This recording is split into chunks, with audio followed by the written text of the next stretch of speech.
Thanks a lot, Chair. This bill is a bill for the exploitation of migrant workers. That's what it is. It's a bill, therefore, to undermine the rights of all workers. It's a bill written in the interests of the employers in particular sectors.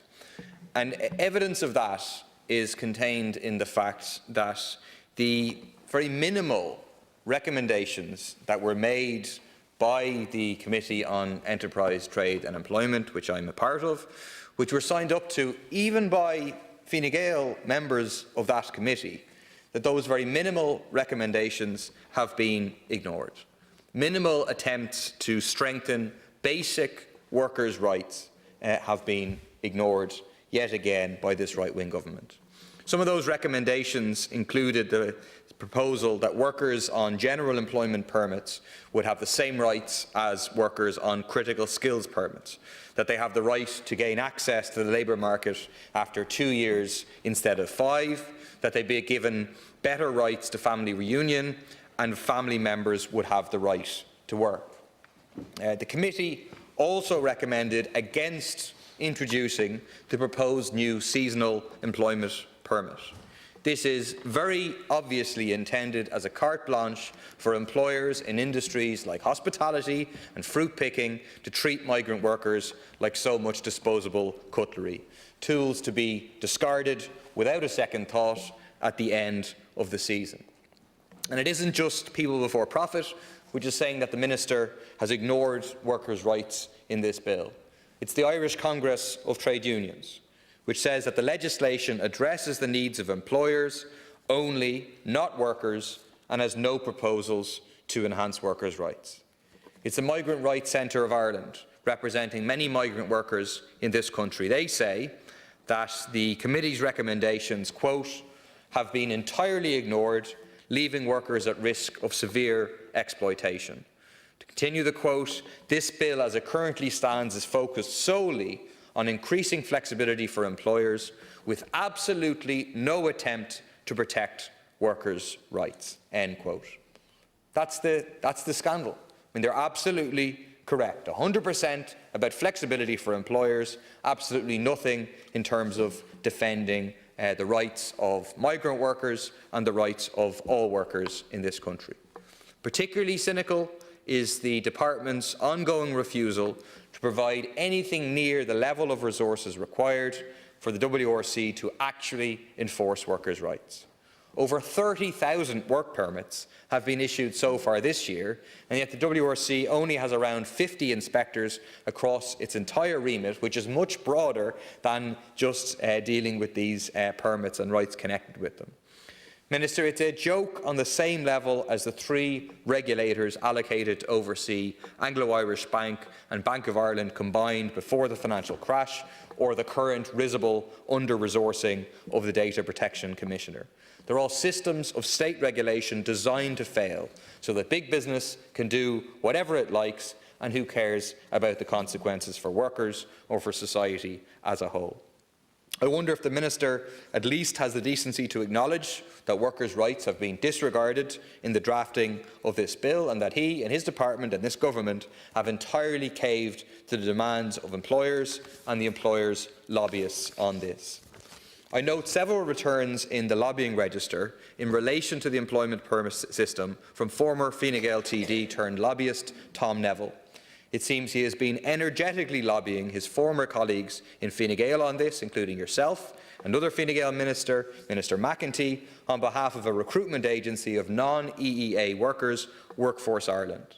This latest version of the bill that we have before us includes provisions enabling recruitment agencies to effectively become sponsors of permits rather than the actual employer. It reinforces another parasitic layer of exploitation and of control of vulnerable workers. You can't see from the lobbying register of what Mr Neville's demands were, what his requests were in relation to the bill, but perhaps the Minister, when he closes, can fill us in on what he and his officials spoke with Tom Neville about between 2 and 5 separate occasions between September and December last year, when the general scheme of this bill was being drafted. I'd also ask whether there's any correspondence between the bill's favourable provisions for recruitment agencies and the lobbying by former Fine Gael colleague Tom Neville on behalf of one such agency. According to the lobbying register, Neville registered his lobbying firm Neville International in September 2020, clearly has international ambitions, just 7 months after losing his seat in the February 2020 general election. That's a lot less than the one-year cooling-off period for relevant designated public officials. Former Deputy Neville is not here to defend himself, so please refrain from naming him. Okay. Thank you. That's a lot less than the one-year cooling-off period for relevant designated public officials under the Lobbying Act. Of course, he isn't covered by that because TDs aren't covered, again reflecting how weak our legislation is relating to the rotating door of people moving from politics to lobbying. To return to the committee's recommendations, I mean, the fact that even your own party and government colleagues in the committee endorsed them reflects the fact that these were very minimal asks from the committee, not even enough for but even then the government wasn't able to accept them. People before profit demands much, much more. We are opposed to the EU's unjust and racist immigration policies, which you and your government and your European Parliament colleagues have consistently supported. Together with the establishments across Europe, you're responsible for creating and reinforcing a fortress Europe that has caused the deaths of 25,000 migrants in the Mediterranean Sea so far, many of them young children.